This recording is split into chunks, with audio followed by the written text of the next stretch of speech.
Assalamualaikum warahmatullahi wabarakatuh. Jangan lupa subscribe ya. Khalid bin Walid radhiyallahu an. Khalid bin Walid adalah seorang sahabat ahli peperangan dan dikenal dengan nama Saifullah atau pedang Allah. Mungkin ia tidak bisa sepenuhnya disebut sebagai sahabat muhajirin, namun demikian ia telah memeluk Islam sebelum terjadinya Fathul Mekah. Tidak ada suatu pertempuran yang dipimpinnya kecuali memperoleh kemenangan, termasuk ketika ia masih belum memeluk Islam. Khalidlah yang menjadi kunci kemenangan pasukan kafir Quraisy pada perang Uhud. Padahal sebelumnya mereka telah kocar-kacir dan berada di ambang kekalahan. Ketika Nabi Shallallahu Alaihi Wasallam berniat umroh ke Mekah yang berakhir dengan perjanjian Hudaybiyah, Khalid bin Walid memimpin pasukan berkuda kaum Quraisy untuk menghalangi kedatangan beliau tersebut. Kedua golongan bertemu di Usfan. Nabi Shallallahu Alaihi Wasallam dan sahabatnya berhenti untuk melakukan sholat zuhur di hadapan pasukan berkuda Khalid pada jarak tertentu. Kemudian beliau melanjutkan dengan sholat asar dengan cara sholat khauf. Sebenarnya Khalid sudah berniat untuk menyerang pasukan muslimin, tetapi niat itu tidak menguat untuk direalisasikan. Khalid sadar selama beberapa kali pertempuran melawan pasukan muslimin, ia tidak pernah menang, walau sempat menggoyahkan seperti yang terjadi di perang Uhud. Setelah selesai sholat, ternyata Rasulullah Shallallahu Alaihi Wasallam memutuskan untuk memilih jalan sebelah kanan, sehingga terhindar pertempuran dengan pasukan berkuda Khalid. Melihat hal itu, Khalid berkata dalam hati, lelaki itu Nabi Shallallahu Alaihi Wasallam sedang dihalangi. Khalid bin Walid adalah seorang ahli strategi, karenanya ia sadar bahwa perjanjian Hudaybiyah lebih merupakan kekalahan bagi kaum kafir Quraisy daripada kemenangan. Memang sekilas tampak golongan musyrik Quraisy Mekah lebih diuntungkan daripada kaum muslimin Madinah. Seperti juga persepsi sebagian besar kaum muslimin, termasuk Umar bin Khattab, tetapi tidak di mata Khalid bin Walid. Khalid bergulat dengan pemikirannya sendiri, apalagi yang masih tersisa kepada Najasyi.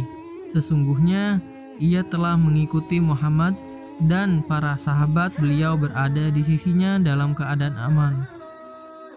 Haruskah aku menyertai Hiraklah dan mengikuti agama Nasrani, atau memeluk Yahudi lalu hidup di kalangan orang-orang ajam? Ia tidak bisa segera memutuskan dan tetap tinggal bersama kaumnya. Setahun kemudian, ketika Nabi Shallallahu Alaihi Wasallam melakukan umrah qadiyah, umrah pengganti yang dihalangi oleh kaum Quraisy sebelumnya, Khalid menyembunyikan diri karena tidak ingin menyaksikan kedatangan Rasulullah Shallallahu Alaihi Wasallam dan para sahabatnya, yang sebagian dari mereka masih kerabatnya juga. Walid bin Walid, saudaranya yang telah memeluk Islam, berusaha menemukannya, tetapi tidak berhasil. Ia meninggalkan surat untuk Khalid. Dalam suratnya itu, Walid menceritakan kalau Rasulullah Shallallahu Alaihi Wasallam menanyakan keberadaannya. Beliau juga menyatakan keheranannya karena orang secerdas seperti Khalid belum bisa melihat nilai kebenaran Islam. Walid menceritakan bahwa Nabi Shallallahu Alaihi Wasallam bersabda tentang dirinya, orang seperti dia masih tidak tahu tentang Islam. Jika ia berusaha dengan gigih dan menggunakan kemampuan perangnya untuk membantu orang Islam, tentu itu lebih baik baginya dan kami akan mendahulukannya sebelum yang lainnya. Surat dari Walid ini seolah menjadi jalan keluar dari kebimbangannya selama ini. Ada kegairahan untuk segera memeluk Islam. Ia pun bermimpi seolah-olah berada di suatu negeri yang sangat sempit dan gersang. Kemudian ia keluar menuju suatu negeri yang subur, menghijau dan sangat luas. Ia membenarkan mimpinya ini dan menganggapnya sebagai perintah untuk pergi ke Madinah menemui Nabi Shallallahu Alaihi Wasallam dan memeluk Islam. Perjalanan ke Madinah tidaklah mudah untuk ditempuh sendirian. Karena itu, ia memerlukan seorang teman perjalanan yang sepemahaman, yang sekaligus bersedia untuk memeluk Islam. Khalid memilih di antara teman dekatnya. Pertama, ia mengajak Safwan bin Umayyah, tetapi Safwan menolak dengan penolakan yang kuat. Bahkan ia berkata, "Jika tiada siapapun lagi yang tersisa kecuali aku, pasti aku tidak akan mengikutinya selama-lamanya." Khalid bisa memaklumi karena bapak dan saudaranya terbunuh di perang Badar, sehingga ia begitu dendam kepada Nabi Shallallahu Alaihi Wasallam. Begitu dendamnya hingga ia pernah membiayai Umair bin Wahab untuk membunuh Nabi Shallallahu Alaihi Wasallam setelah perang Badar selesai. Tetapi makarnya ini justru membuat Umair bin Wahab masuk Islam. Kemudian Khalid menghubungi Ikrimah bin Abu Jahal, tetapi ia pun memberikan jawaban yang kurang lebih sama dengan Safwan. Khalid minta kepada Ikrimah untuk merahasiakan niatnya ini dari orang-orang Quraisy, dan Ikrimah menyetujuinya. Akhirnya ia memutuskan untuk berangkat sendiri. Ketika sedang mempersiapkan perbekalan dan tunggangannya, ia melihat salah seorang sahabatnya yang lain, Utsman bin Tolha. Ia ingin memberitahukan niatnya, tetapi sempat ragu-ragu karena seperti halnya Safwan dan Ikrimah, banyak saudaranya yang terbunuh ketika berperang melawan Nabi Shallallahu Alaihi Wasallam.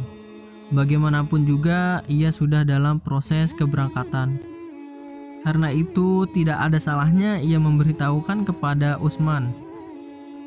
Maka Khalid menceritakan apa yang dirasakannya dan juga keputusannya untuk memeluk Islam, sebagaimana yang disampaikan pada Safwan dan Ikrimah. Dan ia mengajak Utsman memeluk Islam dan menemaninya menjumpai Nabi Shallallahu Alaihi Wasallam di Madinah. Di luar dugaan, ternyata Utsman menyambut ajakan Khalid ini. Mereka membuat janji untuk bertemu besok paginya di Ya'juj, sekitar 8 mil di luar kota Mekah. Khalid meninggalkan rumah ketika waktu sahur dan telah sampai di Ya'juj sebelum fajar. Utsman pun telah menunggunya. Mereka meneruskan perjalanan dan beristirahat sesampainya di Haddah. Tak lama berselang, datang seorang penunggang unta mendekat, yang ternyata Ammar bin As. Ketiga orang ini ternyata mempunyai tujuan yang sama. Bahkan Ammar bin As telah menyatakan keislamannya di hadapan Najasyi, Raja Habasyah. Mereka pun bersama-sama menuju Madinah menemui Nabi SAW. Sesampainya di Harah, di luar kota Madinah, mereka mendambatkan ontanya dan Khalid berganti pakaian dengan pakaian yang terbaik dan berangkat menemui Rasulullah SAW. Walid bin Walid, adik Khalid yang telah menunggunya, berkata, "Bersegeralah, sesungguhnya Rasulullah telah diberitahu tentang kedatangan kalian dan beliau sangat gembira. Beliau telah menunggu kedatangan kalian." Mereka bertiga mempercepat langkah menuju masjid di mana Nabi SAW telah menunggu. Khalid mengucap salam kepada beliau. Setelah dijawab, ia langsung mengucap syahadat sebagai baiat keislamannya.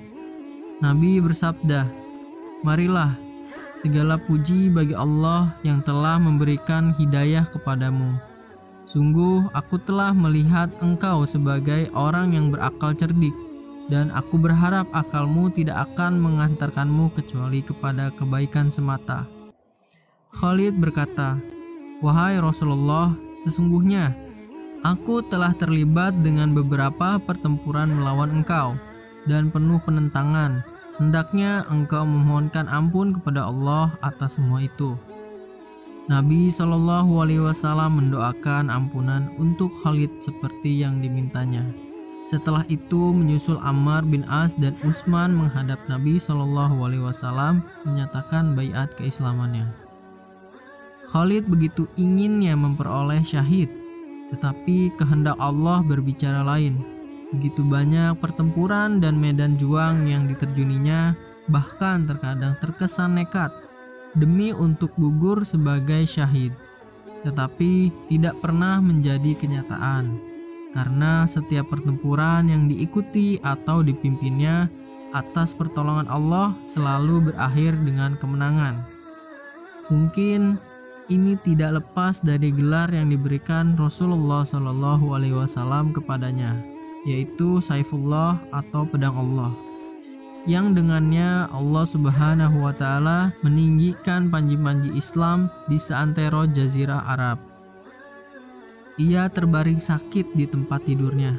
Ketika tanda-tanda ajalnya telah dekat, ia berkata, "Sungguh, aku telah mencari kesyahidan di tempat-tempat yang mungkin ada. Tetapi Allah tidak menakdirkan demikian kecuali kematian di atas tempat tidurku ini. Tidak ada suatu amalan yang lebih kuharapkan, kecuali saat malam yang aku lalui bersiap memakai tameng dan senjata.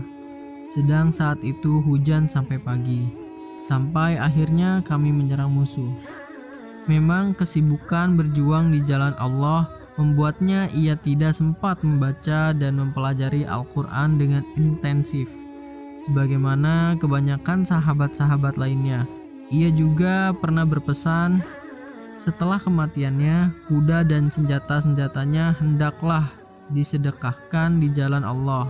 Ia meninggal di masa Khalifah Umar. Sebagian riwayat menyatakan ia meninggal di Madinah, sebagian yang lain di kota Homs.